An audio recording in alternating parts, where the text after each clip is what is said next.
In our parsha, when the Torah is describing how the Yidden conquered the lands of Sicha and Oig, the pasuk says, "Vanilkoides kol arav ba'esahi." We captured all their cities at that time. Vanacharim, we destroyed as kol ir mesim, all the cities, the men, v'hanoshim v'ataf, the women and the children, etc. Then the pasuk says, "Lehoisa kirya." There was no kirya. And this is the word that we're going to be focused on in this Sicha, what this word Kiria means. It's some sort of city. But there was no Kiria, Asher Sagva Mimenu, that was stronger than us. Similarly, when we speak about the conquering of the land of Oig, the Pasuk says, Lehoisa Kiria, there was no Kiria that we did not take from them. Now, from the simple reading of the words of the Pasuk, Lehoisa Kiria, there was no Kiria that we didn't conquer. Although it already earlier said that we captured all of their cities, this implies that Kiria is not the same thing as an Ir, as a regular city. In other words, we might just say that the Torah is just changing the terminology, the word from Ir to Kiria, just for the beauty of the language. In other words, it's just a matter of wording. But rather, it is something else different to an Ir. And the pasuk is coming to add that not only did we capture the Urim, the Ir, but even the Kiria. There was no Kiria that was even stronger than us that we didn't take away from them. So the question is, what is the difference between a Kiria and an Ir? And in what way is there some sort of novelty that even the Kirios we managed to conquer? So there are Mefarshim that say that the idea of a Kiria over an Ir is that a Kiria is a city that's surrounded by a wall, a fortified city. Whereas an Ir means a city without a wall. As the pasuk in fact says immediately after these words, Lehoisa Kiria, there was no Kiria. And then it speaks about there were 60 cities, etc. And then the pasuk says, Kol Leila, all of these were Arim Bitsurois, these were all fortified cities with tall walls. And that's besides for all the cities without walls, haprozi. And therefore, the chidush in these psukim is that not only were they able to conquer the cities that didn't have walls, but rather they even managed to conquer the cities with the walls, which are called these kiryos, which are much more protected. But the Rebbe says, really, if we look carefully, if we examine this carefully, if anything, this would be a proof the other way around. From the actual fact that the Torah adds this difference. In other words, saying that there are these cities that are B'tsureis Chayma, there were cities that had walls, and there were Arei Aprazi cities without walls. So the fact that the Torah adds this in a separate pasuk, after already discussed earlier the Arim and the Kiryos, this seems to be implying that which it said earlier in the pasuk, the difference between an Ir and a Kirya, must be something else. That there's some other chidush in a Kiria over an Ir. Especially, says the Rebbe, when we look earlier on, when the Torah was discussing Milchemes Sichoin, there it also spoke about an Ir and a Kiria, and there it clearly did not mention this difference between following up with saying that there are these cities with walls and cities without walls, etc. So it must be that there is some difference between Ir and Kiria, regardless of this idea of having a wall or not. The Rebbe points out that in fact, by Milchemes Sicha, and the pasuk just says Lehoisa Kiria, in other words, there's this chidush of taking over these Kiryos. It doesn't mention this idea that they also conquered the cities that had walls around them, even though most probably by Sicha there were probably also cities with walls. So there seems to be something unique about this idea that the Torah wants to emphasize that there was no Kiryos that the Yidden didn't manage to conquer. So we're still trying to understand what is the difference between an Ir and a Kirya. The Rebbe says the Baal, the author of the sefer called Seder HaDoros, in another sefer of his called Erkei HaKinuyim, where he describes different words and the meanings of words, so he explains the difference between Kir and Irya in the following way. He says an Ir could be a city even if there isn't people living there. There is no real population and people living there, inhabitants. A Kirya is so called specifically because of the people living there.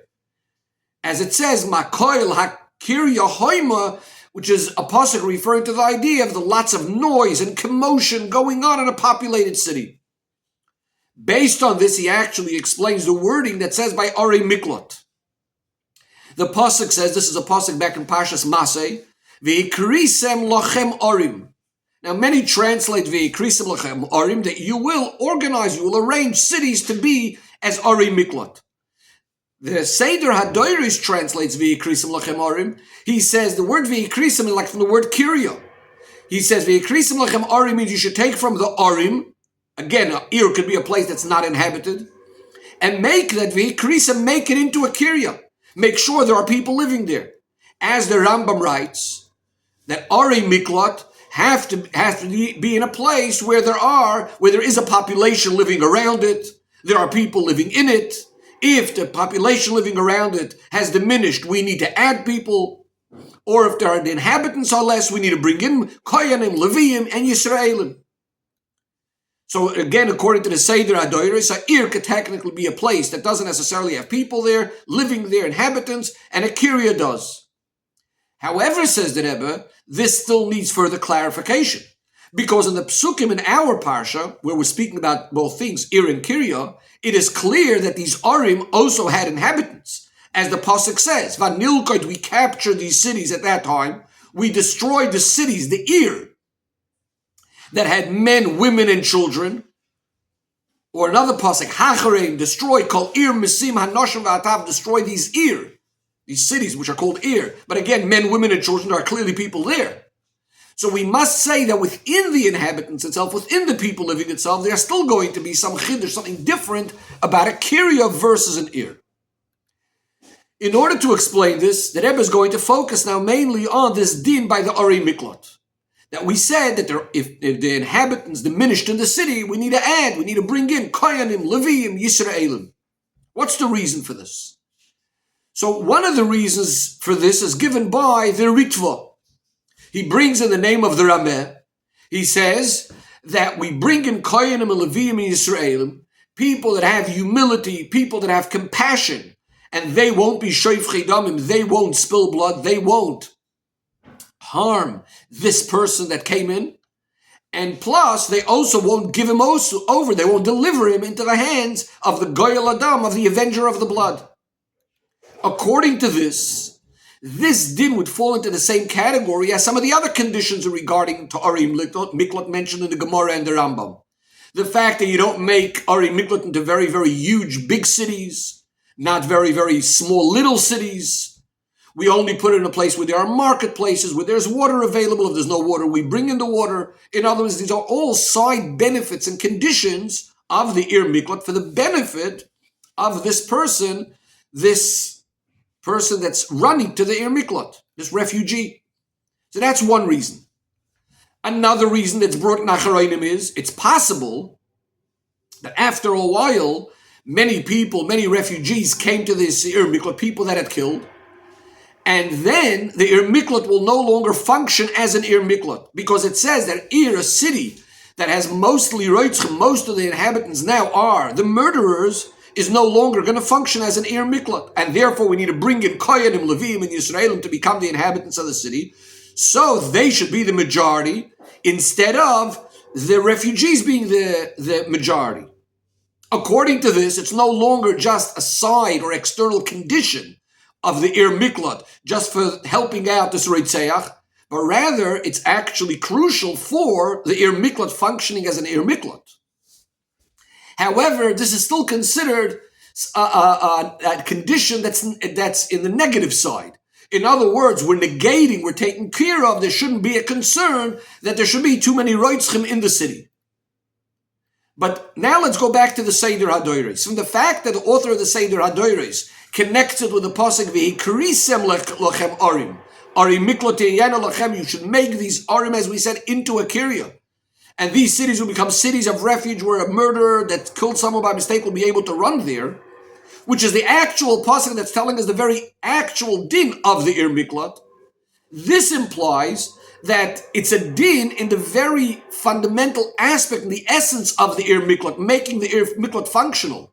In other words, not only is it some sort of side condition of how the people in the city are going to act with the refugee, not only isn't it a din that's coming to negate a problem, a concern that maybe there's going to be too many murderers there, and therefore the Ir Miklat won't work, but according to the Seder HaDoiris' view, if it's being mentioned in the pasuk of the creation of the Ir Miklat, it's sort of more like a positive thing that's accomplishing the Ir Miklat's functionality by saying, make sure, the way you're going to make this Ir Miklat is by making it into a kirya, by making sure there's a lot of people living there. Furthermore, from the words V'yikrisim lochem orim, that you're going to make these cities into a kirya, and only afterwards it says, Orim miklat tihenu lochem, there will be cities of refuge. This tells us that the fact that it's becoming a kirya, this is so important for the actual idea of the city. Only in this way could it become an Ir Miklat, Orim miklat tihenu lochem. Only once it's a kirya, only once it has all of these inhabitants inside. So we need to understand, why is this idea of V'yikrisa, making the city into a kirya, how is this different, or why is it different to the other conditions and parameters of the Ir Miklat? Says the Rebbe, we can explain it in the following way. The fact that an Ir Miklat saves this person that killed by mistake, and that the Goyal Adam, the avenger of the blood, is not allowed to kill him there. So it's not only sort of like a technical thing that he's found right now inside the borders of a particular place, which is protecting him. He's in a protected area. But it's really very much connected to this Hoyreg Nefesh himself, to the Aveda that he did, and how we're dealing with it. That is, when he comes in to become part of the city, and he's now going to become part of the tzibur, part of the community, part of the communal group of the city.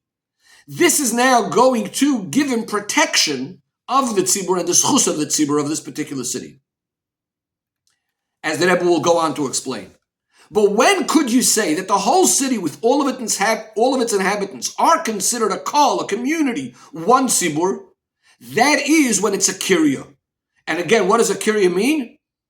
A kirya is when the city is full of people. It's completely inhabited, or at least the majority of it, with people living there in a permanent way, not just by chance, not only temporarily. That's what creates the kirya.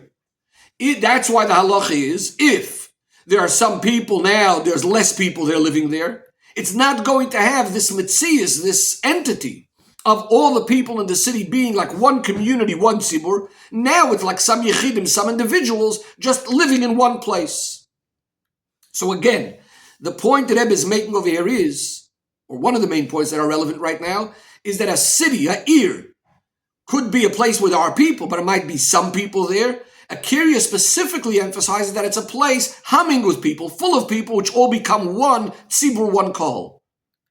Therefore, says the Rebbe, in other words, all of the details that we say, that it has to be, you have to set up the Ir Miklat in a place where there's people living there. And if there are no people living around the area and in the area, you have to bring in Koyanim and Leviim and Yisraelim. These are all part of the conditions that it's creating, that it shouldn't just be a city where there's some people, individuals living just in the proximity of the same place, but this is all causing it to be a unified city where there is a particular tzibur living here now. Says that this is the reason why we bring in, it specifically says, Koyanim, Leviim, and Yisraelim, the Mefarshim are bothered. And they ask, why do we need to bring in all three? But based on what we just said, it's very much understood.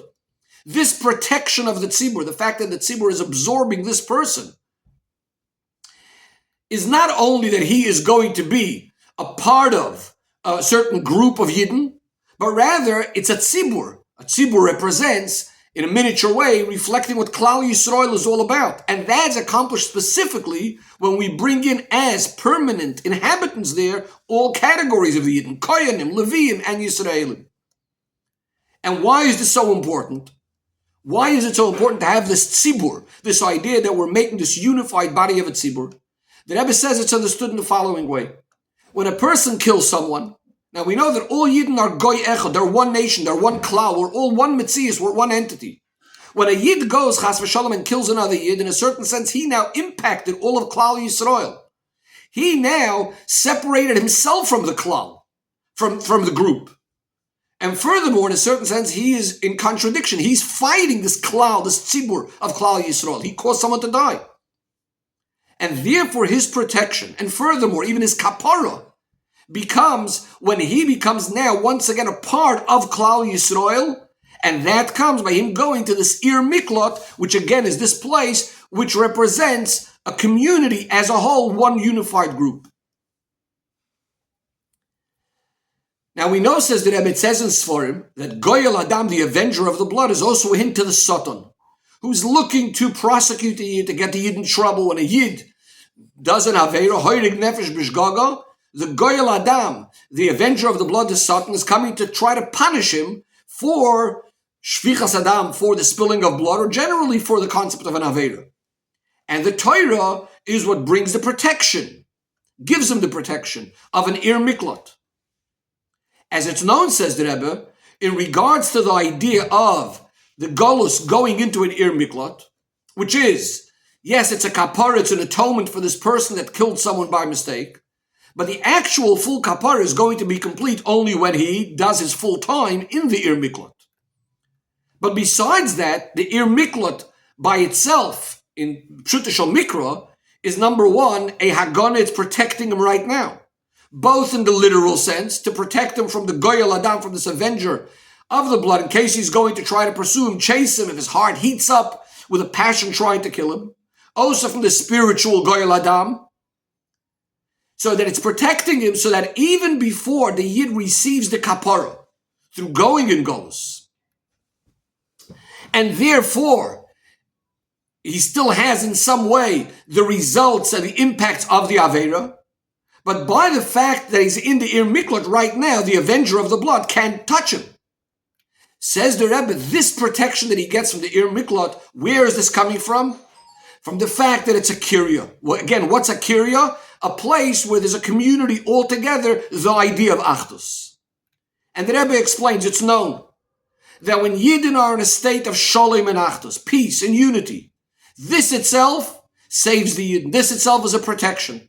The Chazal say, the Medrash says, that even if Yidden were serving Avodah Zarah, but if they had Shalom and Achdus, then so to speak, Kavayachol, no one could touch them. The Satan can't touch them. Midas Hadin, the Midah of judgment, can't touch the Yidden. The Medrash brings a pasuk that Rebbe quotes over here. Chabur Atzavim, that even when the Yidden are attached to Avodah Zarah, Ephraim, this was particularly speaking about Shevet Ephraim at the time, Hanachloi, nevertheless, they're not bothered. They're left alone because they were ba'achdus.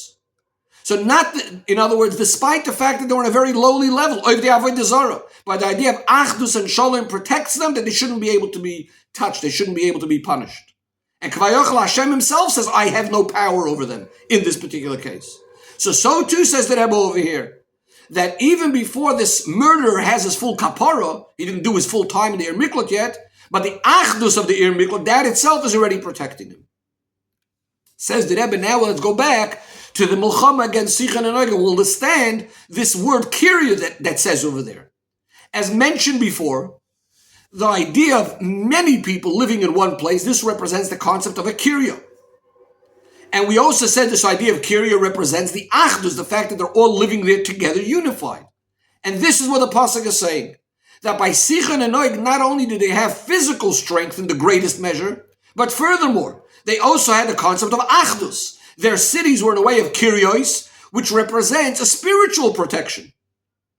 The Rebbe says, we find this by Goyim as well, by Bnei Noach as well. We know that the reason the Doir HaFlaga was not destroyed as the Doir HaMabul was, is because the Doir HaFlaga had friendship and love amongst each other, as the pasuk says, Sofach, they were one language, Devorim Achadim, unified words, as opposed to the Doir HaMabul, who were Gazlonim, robbers, they were fighting each other.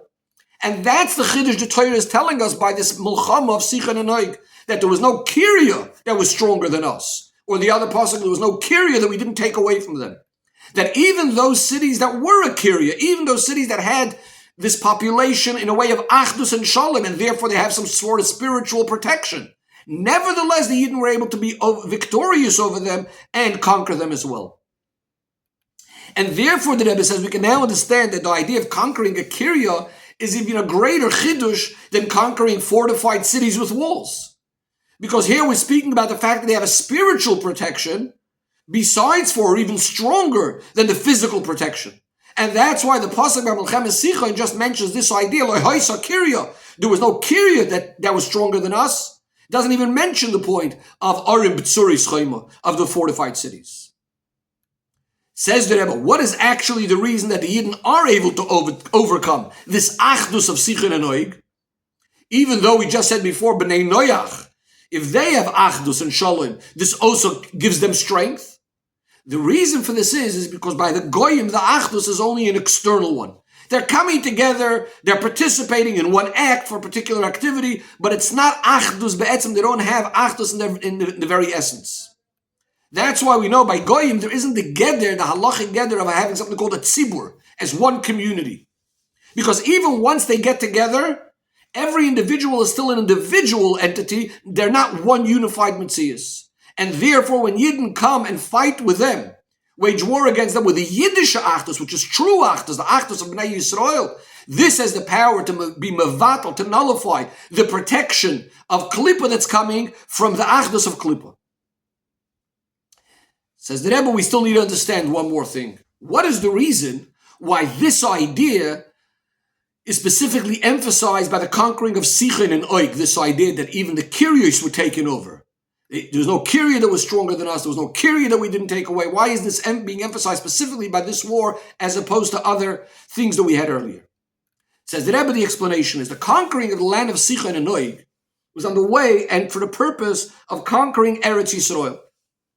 Furthermore, in a number of details, Sicha and Noig is in a certain sense counted already as the beginning of the conquering of Eretz Yisrael. According to some opinions, it was even included in Brisbane Absarim to Avram Avinu. One of the main chidushim that happen as the Yidden come into Eretz Yisrael consists of this idea that at this point the Yidden are becoming this metzius of a tzibur in a way of a call of one community. That's why this is specifically the time when they now become obligated in what's called arvus, that we're now all responsible, guarantors for each other.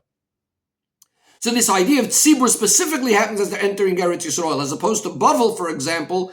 There isn't so much this gather. The Rebbe brings a Gemara that says "Ein tainis tzibur beBavel." In the context of the Gemara over there, it means that in Bavel they can't have a decree a fast and make a fast for the tzibur, similar to that of Tisha B'Av, because in Bavel, again, we don't have this idea of a tzibur. In other words, when they come into Eretz Yisrael, this is when their metzias as a tzibur is becoming complete. The Rebbe quotes the Tzofnas Paneach, the Ragachover, that after the Yidden went into Eretz Yisrael, this is when they're becoming a tzibur, this is when they're becoming one eternal metzias. And he elaborates about this, how it's relevant to a number of halachas. Says the Rebbe, this is why it was important specifically in the conquering of the land of Sicha and Noig, as an introduction, as a beginning of conquering Eretz Yisrael, to be mevatel, to cancel out this idea of this Kirya aspect of Sicha and Noig, this Achdus of Klippa by Goyim. And it's for this reason itself that Sicha and Noig stood with such a strong power of a Kirya, with this Achdus, to try to hold back the Yidden from coming into Eretz Yisrael. The Rebbe says, this koyach by Yidden to conquer the Kiryos of Eretz Sicha and Noig, that itself was coming because of the idea of Achdus. Why is that? Because again, this was so important, so relevant in the beginning of conquering all of Eretz Yisrael. And therefore, by Yidden specifically then, stood this koyach of the tzibur, of the kol, as they're about to enter Eretz Yisrael, they have already somewhat of this power of standing as one unified metzias in order to be able to cancel and conquer these Kiryos, the tzibur of Klippa. The Rebbe concludes the Sicha by saying that this parsha of Masei, Matos and Masei, really, and Devorim are always read in the Bein Absarim. So Masei is the parsha that speaks about this idea of, we mentioned before about the Krisim Lachem Orim, and Devorim is the parsha that we're talking about now, the curious of Sicha and Noig, etc. So we always read this in Bein Absarim. So it's understood that this idea of this Kirya, which is emphasized both in Masei and the Krisim Lachem Orim and the parsha of Devorim, have a special connection to this time. We know that the Churban and Galus of Yidden, the reason was because there was separation, there was division amongst Yidden. As Chazal say, the Churban came because of the sin of sinas chinam, baseless hatred, which tells us that the tikkun, the way to fix the Bein Absarim, is by canceling, by nullifying the reason for the Churban, by adding and strengthening the union of Kirya by Yidden, meaning Avas Yisrael, and furthermore, Achdus Yisrael, absolute oneness of Yidden in the most perfect way. Says the Rebbe, in this itself there are two stages, as we learn these ideas of Parshas Maseh first and then Parshas Devorim. Number one, we are told that even as the Yidden are still in Golus, as they're traveling, Maseh B'nai Yisrael, they're still traveling through the desert of the nations, even before we have that full kapara for the sins. There's already the protection against the Goyel Hadam, against the avenger of the blood, by acting in a way of Kiryah. As we are told in Parshas Maseh, V'yikrisim l'chamari, make sure the cities are in a way of Kiryah, that Yidden stand ba'achdus. This is the introduction. That through this becomes the bittul, the cancellation, the nullification of the Kiryos of Klippa. As the Pasuk says, there was no Kiryah that was stronger than us. There was no Kiryah that we didn't take away from them. Till the final bittul and kapara of our sins, b'shleimus. And then we go immediately into Eretz Toiva and Rechava, the good and spacious land, Eretz Yisrael, until, as it says, Yarchav Hashem Elokecha Gvul, Hashem will broaden your borders, not only Ever HaYarden, which we took before conquering the land, and conquering the land as well, but also the lands of Keni, Knizi, V'Kadmoini, as the Rambam says, V'Vias Mashiach Tzidkenu, Yavav V'Yigalenu, V'Lechenu, Kevimiyas L'Artzeinu, V'Meheira V'Yameinu Mamash.